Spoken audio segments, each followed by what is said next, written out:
yung process is hindi siya madali, pero super worth it.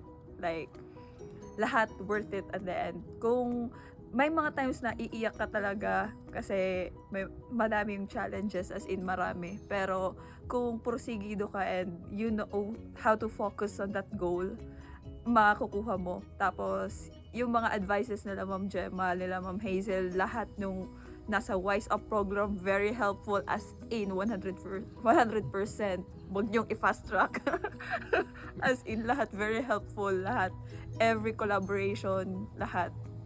As in, papunta during sa application process, sa interview, sa pag-relocate dito sa US, sa pag-teach sa US. So, lahat yon malalaman mo talaga sa Wise Up program. Yung sinasabi na focus lang sa positive side, totoo yon. Lagi mong iisipin na papasa ka sa interview, lagi mong iisipin na papasa ka sa interview sa school and sa embassy. Lagi mong isipin kasi na-attract talaga yung positive vibes doon. Tapos, yung yung pag-join ko sa Teach USA is, hindi ko pinaalam kahit kanino. As in, wala akong sinabihan na kahit na sino doon kahit sa school ko. Nalaman na lang nila nung nag-resign na ako.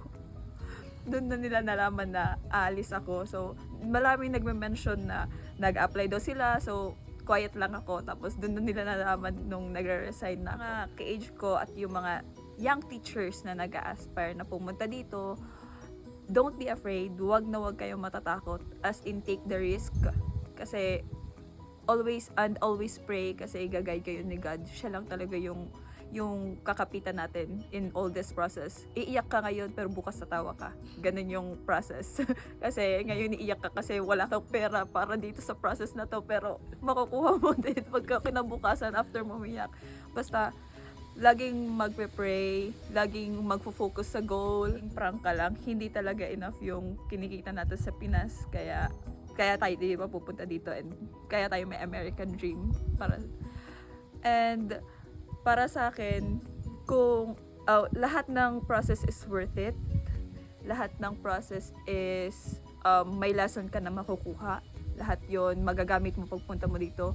So kung ang solusyon mo sa mga problems mo from Pilipinas or sa Pinas is para sa iyo nandito sa US, as in, huwag matakot and always pray lang kay God. Yep.